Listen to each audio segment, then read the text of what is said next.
How to live without expecting anything from life. The Buddhist path to emotional freedom. Human beings live much of their lives imprisoned by expectations. From the moment we wake up until we fall asleep, the mind constantly anticipates, projects, and fabricates scenarios about how things should unfold. We expect to be loved in a certain way. We expect recognition for our efforts. We expect stability, wealth, friendships, health, and peace to always be aligned with our own desires. Yet reality, with its inexorable flow, rarely conforms to such mental blueprints. When life deviates from the imagined script, frustration and suffering arise. This constant dance between expectation and disappointment is one of the fundamental roots of human dissatisfaction. The more intensely we expect, the more fragile our inner balance becomes. Buddhism, with its profound teachings on impermanence, attachment, and liberation, provides an alternative path. The possibility of living without expectations, not in the sense of passivity or nihilism, but in the sense of deep acceptance, flexibility, and emotional freedom. To live without expecting anything from life is to walk lightly, to allow existence to unfold without imposing rigid structures upon it. It is to appreciate reality as it is, moment by moment, without enslaving ourselves to shoulds or musts. The Buddhist path invites us to transform our relationship with desire and expectation, not by repressing or denying them, but by seeing through their illusory nature and realizing the peace that lies in letting go. This journey is not simple. The human mind is conditioned to cling to hopes, to strive for control, and to measure worth by external results. However, with the guidance of the Dharma, mindfulness, and the cultivation of wisdom, it is possible to loosen the knots that bind us to expectation. By doing so, we open ourselves to a life of greater equanimity, clarity, and true freedom. In the following sections, we will explore in depth 5 major dimensions of this transformation. Each topic will expand upon essential principles of the Buddhist path: impermanence, non-attachment, mindfulness, compassion, and the experience of liberation through the present moment. Together, they form a coherent map toward emotional freedom and a way of being that no longer depends on the fulfillment of expectations, but flows harmoniously with the unfolding of reality. The illusion of permanence and the trap of expectation. One of the most fundamental insights of Buddhism is the doctrine of anicca, impermanence. Everything that arises is destined to pass away. Every form, every sensation, every thought, every relationship, every state of mind, every stage of life, none are fixed, none endure eternally. Yet, despite this obvious truth that experience reveals to us daily, human beings resist impermanence with all their strength. We try to solidify what is transient, to freeze what is flowing, to capture what cannot be captured. This resistance manifests itself in expectations. We expect our youth to remain, our health to be stable, our loved ones to stay by our side, our careers to follow predictable progress, our pleasures to be repeated endlessly. These expectations are, at their core, an unconscious denial of impermanence. To expect is to assume continuity, stability, and control. When life reminds us of its transitory nature, we suffer the collapse of our inner castles. The trap of expectation is subtle. Imagine, for instance, a person who expects to be promoted at work because they have given years of dedication. If the promotion does not happen, they suffer disappointment, anger, or despair. But even if it does happen, new expectations immediately arise. More recognition, more salary increases, more respect. The mind moves from one expectation to another, never at rest, never content. Thus, expectation is not only a seed of suffering when unmet, but also a chain that prevents us from experiencing peace even when it is fulfilled. Buddhism teaches that the way out of this trap begins with the radical acceptance of impermanence. By contemplating deeply that everything is changing, that nothing belongs to us, and that life is a continuous dance of arising and passing away, we begin to see expectation for what it is, a desperate attempt to make the impermanent permanent. Once this clarity is cultivated, the grip of expectation loosens. However, this realization is not purely intellectual. It must be cultivated through practice. In meditation, for example, we observe sensations in the body arising and passing, thoughts appearing and dissolving, emotions intensifying and fading. This direct experience of impermanence softens our attachment to the illusion of stability. Over time, we begin to bring this insight into daily life. We learn to appreciate a flower not because we expect it to last forever, but precisely because we know it will wither. We cherish a moment with a loved one, not by clinging to its permanence, but by fully inhabiting it while it exists. Living without expecting permanence is not resignation. On the contrary, it is an awakening to life's true nature. It is to be freed from the frustration of demanding that reality behave according to our desires. It is to walk with open hands rather than clenched fists. When we let go of the illusion of permanence, we discover a peace that no external condition can provide, because it is rooted in alignment with reality itself. At this stage of the path, many people feel fear. If I abandon expectations, will I not become passive? Will I not lose motivation to pursue goals? Buddhism responds by distinguishing between aspiration and expectation. Aspiration is the wholesome desire to cultivate virtues, to act with compassion, to grow, to contribute to the world. Expectation, on the other hand, is the rigid demand that things unfold exactly as we want. Aspiration motivates without enslaving. Expectation imprisons. To live without expectation is not to renounce action, but to act without attachment to the results. The Buddha himself taught that actions should be guided by right intention, but their outcomes are always beyond our full control. To act skillfully, knowing that results depend on multiple causes and conditions, is wisdom. To demand that the universe comply with our plans is ignorance. When we see this clearly, life becomes lighter. Work is done with dedication, but without anxiety. Love is offered without chains. Goals are pursued without despair if they are not reached. This first step, the recognition of impermanence and the release of the trap of expectation, forms the foundation of emotional freedom. From it arises equanimity, that serene balance that neither clings when things go well nor collapses when they go poorly. Equanimity is not indifference, but the fruit of a heart aligned with reality. Therefore, to begin walking the Buddhist path toward living without expecting anything from life, one must start here, by observing impermanence, meditating upon it, and allowing it to dissolve the illusions that generate expectations. From this practice, an unshakable peace emerges, a peace independent of external circumstances. And if you want to continue deepening this journey with us, remember to subscribe to the channel. Your support helps us bring more teachings that guide toward wisdom, peace, and true freedom, non-attachment, and the liberation of the heart. If impermanence reveals to us the fragile and shifting nature of all things, non-attachment is the practice that allows us to live in harmony with that truth. Non-attachment is often misunderstood. Some people think it means coldness, indifference, or lack of care. Yet in the Buddhist tradition, non-attachment is not about refusing to love or refusing to engage with life. Rather, it is about loving and engaging without clinging, without demanding possession, and without enslaving ourselves to the outcomes. It is a way of opening the heart more fully, not less. The root of attachment lies in the human desire to secure pleasure and avoid pain. We cling to what is agreeable, we resist what is disagreeable, and we try to ignore what is neutral.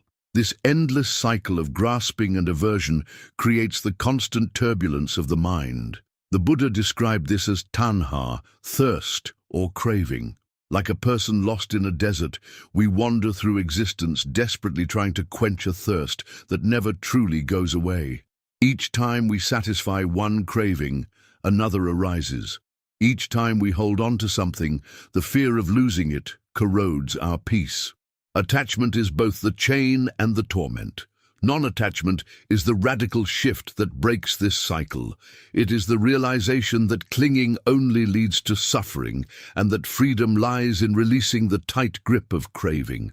To practice non-attachment is not to suppress desire violently, but to understand it so deeply that its compulsive force dissolves.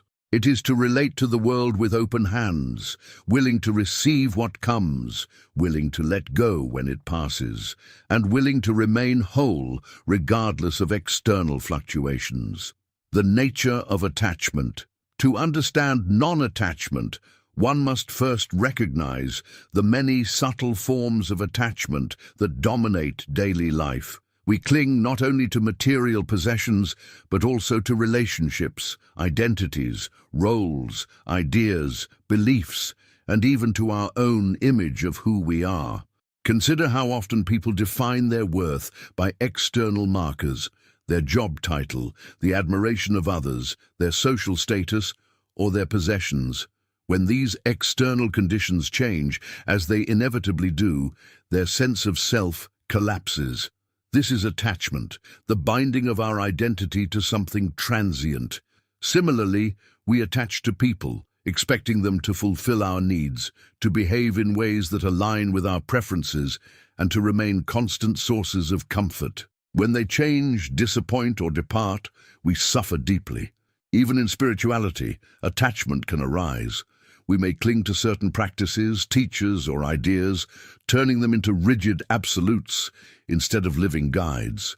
The ego has a subtle way of appropriating even the path of liberation for its own sense of security. This shows that attachment is not limited to the gross realm of material things, but infiltrates every corner of the psyche.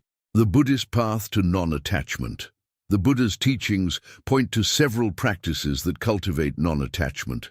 The first is mindful awareness.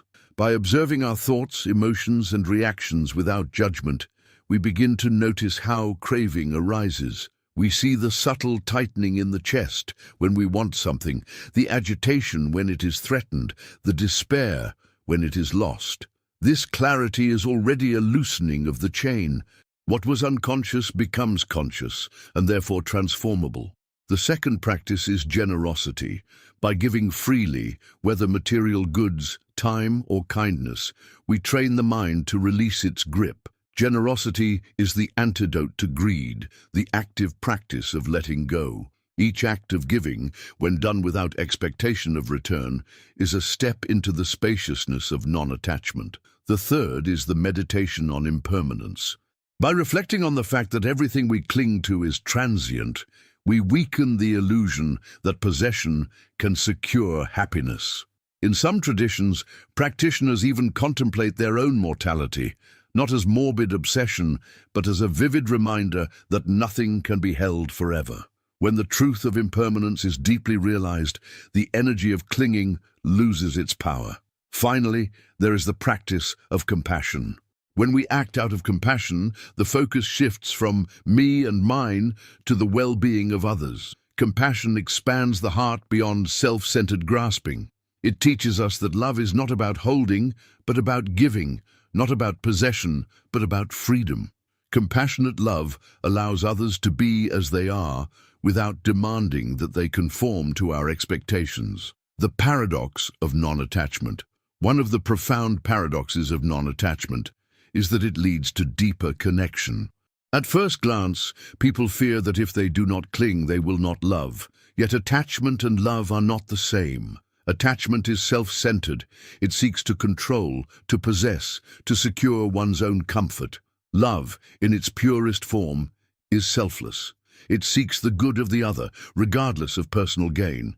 When attachment is removed, love becomes freer, purer, more expansive. Imagine holding a bird in your hand. Attachment closes the fist, fearing that the bird will fly away. But in closing the fist, one harms the bird and ensures its suffering. Non-attachment opens the hand, allowing the bird to perch freely, to come and go as it wishes. Paradoxically, the bird may choose to stay longer, not out of coercion, but out of freedom.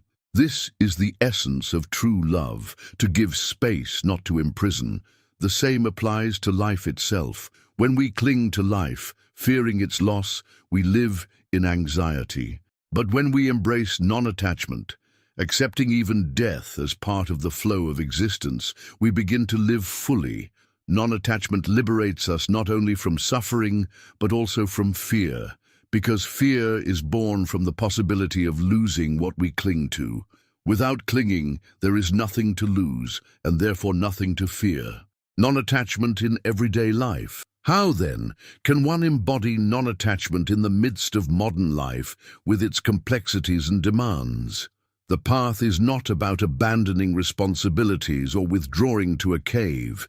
It is about transforming the way we relate to everything we encounter.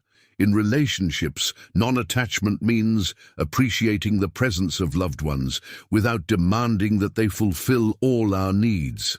It means supporting their growth, even when it leads them in directions that diverge from ours.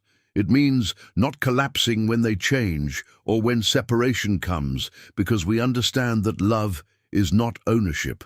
In work, non-attachment means giving our best effort without enslaving ourselves to results.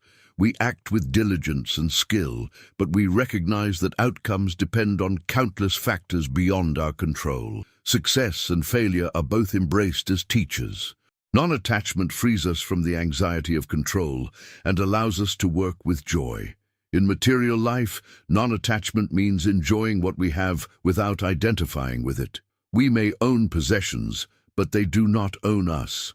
We use them skillfully, but we are ready to release them when necessary. In this way, material goods serve us rather than enslaving us. Even in inner life, non-attachment is essential. We do not cling to identities, labels, or even spiritual experiences. A profound meditation, a mystical insight, or a moment of bliss, these too are transient. To cling to them is to create a new prison. Non-attachment means moving lightly, without making anything into a permanent refuge. The fruits of non-attachment. The practice of non-attachment bears fruit in many ways. First, it brings inner peace. The turbulence of craving subsides, replaced by equanimity. Second, it brings resilience. When losses or changes come, we bend but do not break. Third, it brings freedom. Without the chains of attachment, we move through life with openness, creativity, and joy. Non-attachment also transforms relationships. It allows love to flourish without fear, generosity to expand without calculation, and compassion to deepen without boundaries. It creates a space where others feel free, respected, and truly seen. In this way, non-attachment is not only personal liberation, but also a gift to the world. Living non-attachment as a daily practice. To embody non-attachment requires daily practice. It is not enough to understand the concept intellectually. One must live it again and again in each small circumstance. When desire arises, observe it without judgment. When loss occurs, breathe and accept the impermanence. When success comes, enjoy it without clinging. Each moment is an opportunity to train the heart. Meditation is the foundation of this training. By sitting quietly, observing the breath and noticing the arising and passing of thoughts and emotions, we cultivate the ability to witness without clinging. This practice slowly permeates daily life until even in the midst of activity, the mind remains spacious and free. Non-attachment is not an endpoint but a continuous path. It is walked with patience, compassion, and humility. Each step brings greater freedom, each release opens the heart wider, and each act of letting go reveals the vastness of life. To live without expecting anything from life, one must learn the art of non-attachment. It is the liberation of the heart from the chains of craving. It is the discovery that true love is found not in holding tightly, but in letting go. It is the realization that freedom is not somewhere far away, but in the very act of opening the hand, loosening the grip, and trusting the flow of existence. If this teaching resonates with you, support our work by subscribing to the channel. Together, we can continue exploring the wisdom that frees the heart and awakens the soul. Mindfulness, the gateway to presence and freedom. Mindfulness, or sati in the Pali language, stands at the very heart of the Buddhist path. It is often translated as awareness, but its meaning is deeper than mere noticing. Mindfulness is the quality of consciousness that sees clearly, moment by moment, without distortion, clinging, or aversion. It is the direct perception of what is as it is. When cultivated, mindfulness becomes the gateway through which we step into freedom, because it dismantles the illusions that sustain suffering. Modern life is dominated by distraction. Our attention is constantly pulled outward by devices, notifications, conversations, and worries. Rarely are we fully present. Instead, the mind drifts between memories of the past and projections of the future, creating an endless stream of mental chatter. In this fragmented state, expectations flourish. We imagine what must happen, what might go wrong, what should have been different. We rarely touch the raw reality of the present moment. Mindfulness interrupts this cycle. By returning again and again to the immediate experience, whether the breath, the body, sounds, thoughts, or feelings, we begin to dwell in the only reality that truly exists, the present. This simple act of being here now loosens the grip of expectation. The future, after all, is where most expectations reside. When we are rooted in the present, expectations lose their power. The nature of mindfulness. To understand mindfulness, one must distinguish it from two common misconceptions. First, mindfulness is not passive daydreaming. It is an active, attentive presence. It requires alertness, clarity, and steady observation. Second, mindfulness is not about forcing the mind to be blank or empty. Thoughts may arise, emotions may surge, sensations may appear. Mindfulness does not reject them. It observes them with openness, without being swept away. The Buddha described mindfulness as the path to liberation. In the Satipatthana Sutta, he laid out the four foundations of mindfulness: mindfulness of the body, of feelings, of the mind, and of mental phenomena. Each foundation invites us to observe a different dimension of experience, cultivating clarity and insight. Through this practice, we begin to see directly the impermanence of all things, the unsatisfactory nature of clinging, and the absence of a fixed self. Mindfulness of the body. The body is the most immediate and accessible anchor for mindfulness. By observing the breath, we connect with the rhythm of life itself. The breath is always present, always flowing, always revealing impermanence. Each inhalation arises, lasts for a moment, and fades into exhalation. In this simple process, the truth of impermanence is embodied. Mindfulness of the body also includes awareness of posture, movement, and sensations. Walking, eating, working, even washing dishes, all can become opportunities for mindful awareness. When we bring presence to the body, life slows down. The ordinary becomes extraordinary because we are truly there to experience it. The crunch of food, the warmth of sunlight, the texture of clothing. These small details become gateways to the richness of existence. Through mindfulness of the body, we also develop sensitivity to tension, fatigue, or restlessness. Instead of ignoring these signals, we meet them with care. The body becomes a teacher, showing us the effects of our habits, thoughts, and emotions. By attending to it mindfully, we live more harmoniously. Mindfulness of feelings. The second foundation is mindfulness of feelings.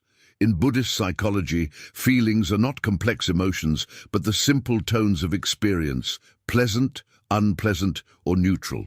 Every moment carries one of these tones. When something feels pleasant, craving tends to arise. When something feels unpleasant, aversion arises. When something feels neutral, ignorance or indifference arises. By practicing mindfulness of feelings, we observe this dynamic directly. We notice, for example, how eating something sweet brings pleasure, which then sparks the desire for more. We notice how a harsh word feels unpleasant and ignites anger. We notice how neutral experiences, such as sitting quietly, may lead to boredom or distraction. In this observation, wisdom emerges. we begin to see that the problem is not the feeling itself, but the clinging or aversion that follows it. Pleasant feelings are not permanent. Unpleasant ones do not define us, and neutral ones hold hidden depths when observed carefully. By remaining mindful, we allow feelings to come and go without being enslaved. Mindfulness of the mind. The third foundation is mindfulness of the mind itself. Here we observe the quality of consciousness in each moment. Is the mind restless or calm, contracted or open, filled with desire, anger, delusion, or free from them? This is a subtle practice, because the mind observing the mind can easily fall into confusion. Yet with patience, we learn to recognize states of mind without judgment. This recognition is powerful. When we see that the mind is restless, we are less likely to be swept away by restlessness. When we see that anger has arisen, we gain distance from it, recognizing it as a temporary state rather than an identity. The simple act of naming the state, anger is present, calm is present, already weakens its hold. Mindfulness of the mind cultivates self-understanding. We realize that the mind is not a fixed entity, but a flowing stream of states. Each state arises due to conditions and passes when those conditions change. This realization dissolves the illusion of a permanent I behind the mind. Mindfulness of phenomena.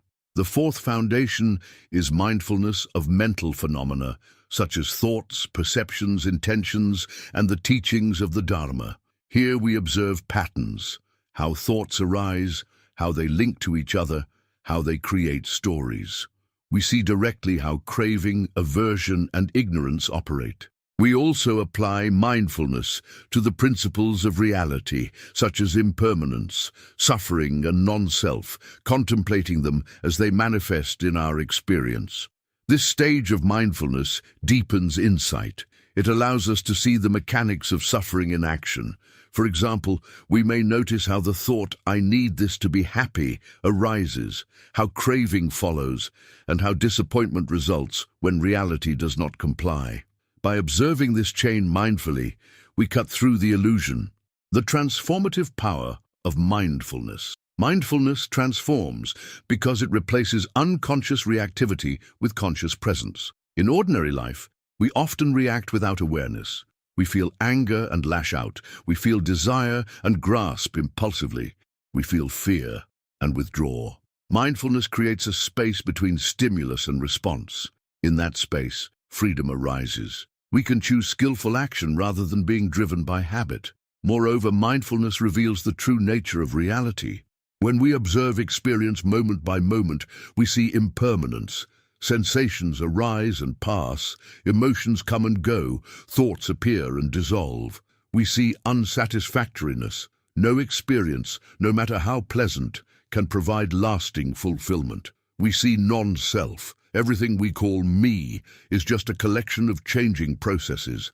These insights are not philosophical theories, but lived realizations, born from direct experience. Mindfulness also cultivates compassion. By observing our own suffering with kindness, we develop empathy for the suffering of others. We realize that all beings struggle with craving, aversion, and delusion. This recognition softens the heart and motivates compassionate action. Mindfulness and expectation. In the context of our theme, living without expecting anything from life, mindfulness plays a crucial role. Expectations live in the mind's projections about the future. This must happen. I will be happy if this occurs. Things should turn out this way. When we are mindful, we see these projections as thoughts, not as reality. We notice their arising and passing, their seductive promises, their capacity to generate suffering. By returning to the present moment, we weaken the power of expectations. The present is complete in itself. It does not need to conform to our fantasies. When we taste the richness of now, the compulsion to demand a certain future diminishes. Mindfulness thus liberates us from the tyranny of expectation, anchoring us in reality as it is. Cultivating mindfulness in daily life. While meditation is the formal training ground for mindfulness, the practice must extend into daily life to bear fruit. The Buddha encouraged continuous mindfulness, moment after moment, in all activities. This does not mean rigid concentration, but gentle awareness, like a thread running through the fabric of life. Practical ways to cultivate mindfulness include mindful breathing, returning to the breath throughout the day, especially when tension arises. Mindful eating, savoring each bite, noticing flavors, textures, and the act of nourishment. Mindful walking, paying attention to each step, the contact with the ground, the rhythm of movement. Mindful listening, hearing others without preparing responses, giving full attention to their words and presence. Mindful working, focusing fully on each task, whether small or large, without rushing to finish. Each of these practices trains the mind to remain present. Over time, mindfulness becomes a way of being rather than an occasional exercise. Life itself becomes the meditation cushion. Obstacles to mindfulness. Of course, cultivating mindfulness is not easy. The mind is restless, conditioned by years of distraction. Common obstacles include restlessness, boredom, drowsiness, doubt, and craving for results. The Buddha referred to these as the 5 hindrances. Recognizing them mindfully is the first step to overcoming them. When restlessness arises, we can anchor in the body. When drowsiness arises, we can practice with energy. When doubt arises, we can recall the teachings and our own experiences of clarity. Mindfulness itself is the medicine for these obstacles. By observing them without judgment, we prevent them from controlling us. The fruits of mindfulness. When practiced diligently, mindfulness bears profound fruits. The first is calm. The mind becomes less agitated, less reactive. The second is clarity. We see things as they are without distortion. The third is insight. We understand deeply the nature of impermanence, suffering, and non-self. And the fourth is liberation. With insight, craving dissolves, and with the dissolution of craving, suffering ends. These fruits are not distant promises, but realities accessible here and now. Each moment of mindfulness is already a taste of freedom. Each breath observed, each thought noticed, each feeling embraced without clinging is a step toward liberation. Mindfulness is the gateway to presence and freedom. It dismantles expectations by rooting us in the only reality that exists, the present moment. Through mindfulness, we learn to live fully, to see clearly, and to love deeply. It is the practice that transforms ordinary life into the path of awakening. If you wish to continue walking this path with us, do not forget to subscribe to the channel. Together, we will cultivate mindfulness and discover the profound freedom of living without expectations. Compassion, expanding beyond the self. In the Buddhist path toward emotional freedom, compassion occupies a central place. To live without expecting anything from life is not to close the heart, but to open it so widely that it embraces all beings. Compassion or karuna is the natural flowering of a mind that sees clearly the interconnectedness of existence. It is the recognition that suffering is not personal but universal, and that to alleviate it, wherever it is found, is both a responsibility and a liberation. Compassion is often misunderstood as mere pity or sentimentality. But in Buddhism, it is not condescending, nor is it passive. It is active, courageous, and deeply transformative. It arises when we see the suffering of others as our own, when the boundaries of I and other dissolve, and when we respond with wisdom and love. Compassion is inseparable from non-attachment, because true compassion seeks not to possess or control, but to support freedom and well-being. The roots of compassion. The root of compassion lies in the recognition of dukkha, the pervasive unsatisfactoriness of conditioned existence. The Buddha's first noble truth declares that suffering is woven into the fabric of life. Birth, aging, illness, death, separation from what we love, union with what we dislike, not getting what we want. All of these are aspects of dukkha. When we recognize this truth in our own lives, we develop empathy for others. Just as we experience pain, so do they. Just as we long for happiness, so do they. Just as we struggle with impermanence, so do they. This recognition breaks the illusion of separation. It reveals that all beings are fellow travelers in the same ocean of samsara. Compassion, then, is not optional or secondary. It is a natural response to reality. To awaken without compassion is impossible, because awakening is precisely the realization that there is no isolated self, only interdependent existence. To ignore the suffering of others would be to remain blind to this truth. Compassion and non-attachment. At first glance, compassion and non-attachment may seem contradictory. How can one care deeply without clinging? Yet in Buddhism, these two qualities complement and balance each other. Non-attachment prevents compassion from becoming possessive or manipulative. Compassion prevents non-attachment from becoming cold or detached. Together, they create a love that is both free and boundless. Consider a parent's love for a child. Attachment may lead the parent to try to control the child's life, to project expectations onto them, or to suffer excessively when the child makes mistakes. Compassion, rooted in non-attachment, allows the parent to support the child's growth without imposing conditions, to love without demanding, and to let go when the time comes. In this way, compassion is not diminished by non-attachment but purified by it. It becomes unconditional, not dependent on whether the other behaves in ways that please us. True compassion does not say, "I will love you if," it says, "May you be free from suffering, regardless of circumstances." The practice of compassion. Cultivating compassion is both simple and profound. One of the primary practices in Buddhism is metta bhavana, or loving-kindness meditation.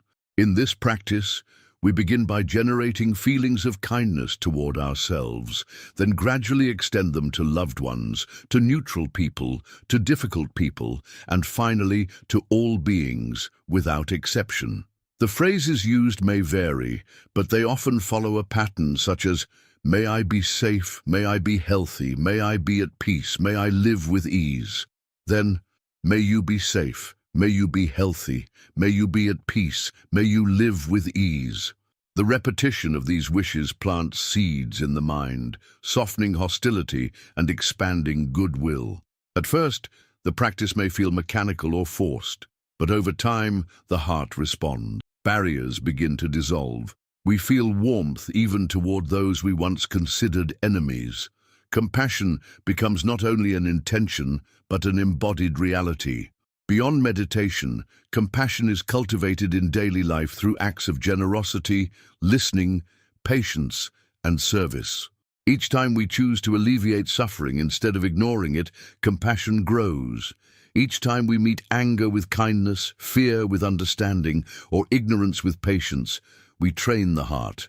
Compassion in action. Compassion is not only an inner feeling, but also an outer expression. In Buddhism, this is embodied in the ideal of the Bodhisattva, a being who vows to attain awakening not for personal escape, but to liberate all beings from suffering. The Bodhisattva ideal reflects the inseparability of wisdom and compassion. To see clearly that there is no separate self is to recognize that the liberation of one is bound to the liberation of all. In daily life, compassion in action may take countless forms. It may be as simple as offering a kind word to someone in distress, as practical as supporting charitable work, or as courageous as standing against injustice. Compassion is not limited to grand gestures. It shines in the ordinary moments when we choose to care. The Buddha himself demonstrated compassion through his tireless teaching. For 45 years after his enlightenment, he walked from village to village, sharing the Dharma with anyone willing to listen, regardless of caste, gender, or background. His compassion was universal, extending even to those who opposed him. Compassion and expectation. In the context of living without expectations, compassion plays a crucial role. When we expect others to behave in ways that satisfy us, we are bound to suffer. People are unpredictable, shaped by their own conditions, struggles, and ignorance. If our love depends on their conformity to our desires, it is fragile and conditional. Compassion frees us from this trap. It allows us to love without expecting. We wish for others' well-being, not for our own benefit, but because their suffering is as real as ours. We support them without demanding repayment, recognition, or compliance. Compassion transforms relationships from transactions into true connections. This shift is liberating. It means that disappointment no longer poisons love. It means that anger no longer dominates when others fail to meet expectations. Compassion accepts imperfection, both in ourselves and in others. It is patient, forgiving, and resilient. Obstacles to compassion. Despite its beauty, compassion faces obstacles. One obstacle is self-centeredness, the tendency to prioritize our own comfort over others' needs. Another is fear of vulnerability, the belief that opening to others' suffering will overwhelm us. Yet another is resentment, the resistance to caring for those who have harmed us. Buddhism addresses these obstacles with wisdom. Self-centeredness is weakened through mindfulness and the realization of non-self. Fear of vulnerability is softened by remembering that compassion strengthens rather than weakens us. Resentment is dissolved by recognizing that those who harm others do so out of ignorance and suffering themselves. The fruits of compassion. The fruits of compassion are profound. First, compassion softens the heart. It transforms bitterness into kindness, isolation into connection. Second, compassion brings joy. When we alleviate suffering, even in small ways, we feel a deep sense of fulfillment. Third, compassion expands our perspective. It reminds us that our own problems, though real, are not the whole story. By caring for others, we step out of the narrow prison of self-concern. Compassion also transforms the world. Each act of kindness ripples outward, inspiring others. A compassionate society is one where suffering is met with care rather than indifference, where justice is tempered with mercy, and where communities thrive. Living compassion without expectation. To embody compassion without expectation is to give freely, without calculating returns. It is to serve without demanding gratitude. It is to love without seeking control. This kind of compassion is not naive. It is grounded in wisdom. It recognizes that outcomes cannot be guaranteed, that others may not change, that suffering may persist. Yet it acts anyway, because compassion is not about results, but about alignment with the deepest truth of interbeing. The Buddha taught that compassion must be practiced with equanimity. Without equanimity, compassion can turn into burnout or despair. With equanimity, compassion flows steadily, like a river that nourishes all it touches. To live without expecting anything from life is to let go of the chains of self-centered desire. Compassion is the natural expansion of this letting go. It opens the heart beyond expectation, beyond conditions, beyond boundaries. It allows us to live with love that is free, generous, and fearless. If you feel the power of compassion and wish to continue this journey with us, remember to subscribe to the channel. Together, we will cultivate a world of wisdom, kindness, and emotional freedom. Liberation.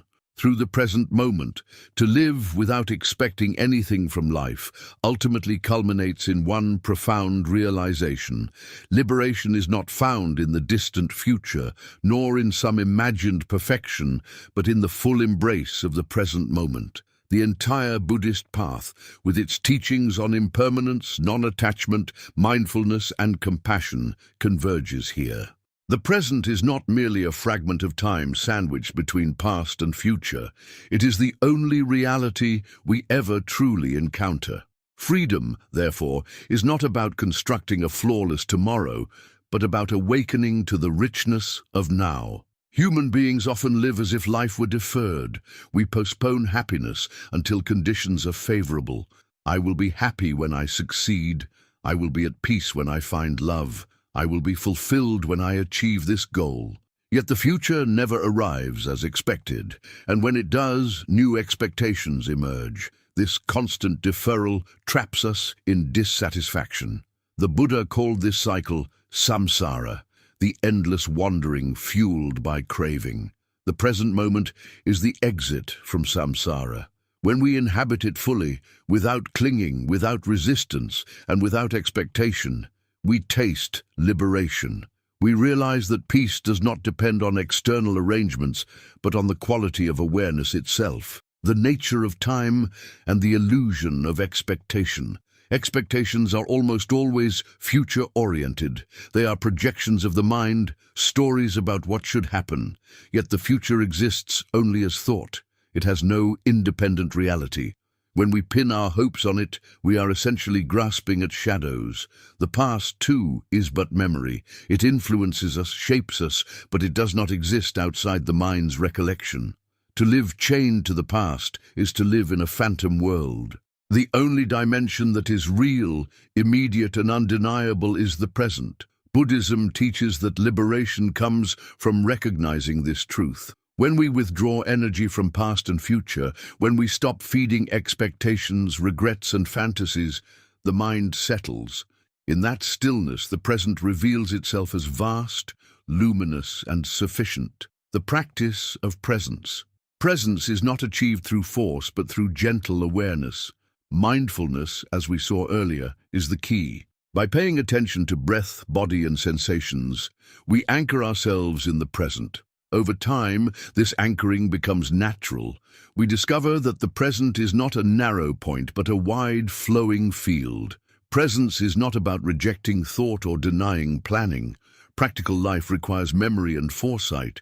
The issue is not thought itself, but identification with thought. When we believe our mental stories absolutely, we lose touch with the living moment.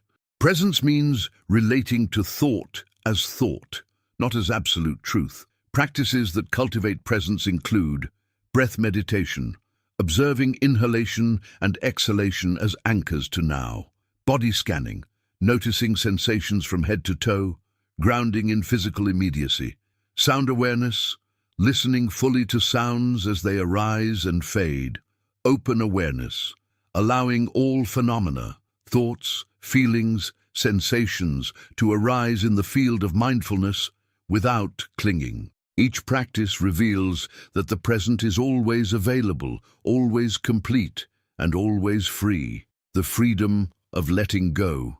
Living in the present requires letting go, not only of expectations, but also of identification with self. Much of our suffering comes from the belief that we are a fixed entity navigating time, moving from past to future.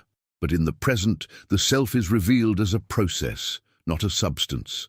Thoughts, feelings and sensations arise and pass, but no permanent I is found. When we let go of the story of self, the burden of expectation collapses. We no longer need to protect an image to prove worth or to secure permanence.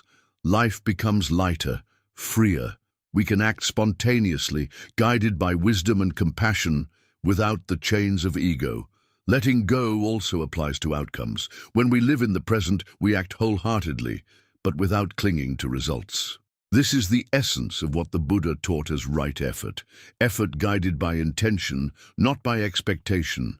We cultivate virtue, meditation and wisdom, not because we demand certain rewards, but because the practice itself is liberation.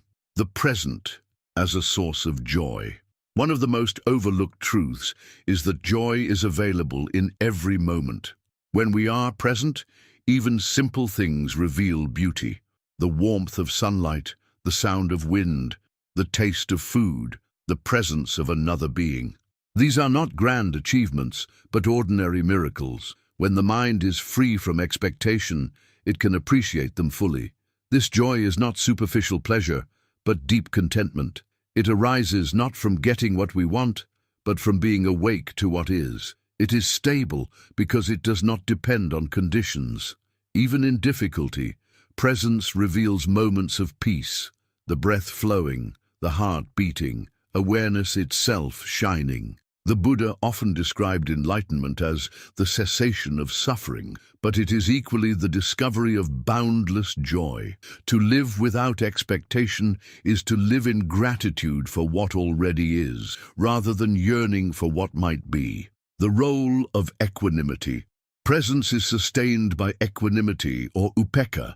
Equanimity is not indifference but balanced awareness. It is the ability to remain centered regardless of pleasure or pain, gain or loss, praise or blame. Equanimity allows us to stay rooted in the present without being thrown about by the changing winds of life. When good fortune comes, we appreciate it without clinging. When hardship arises, we endure it without despair.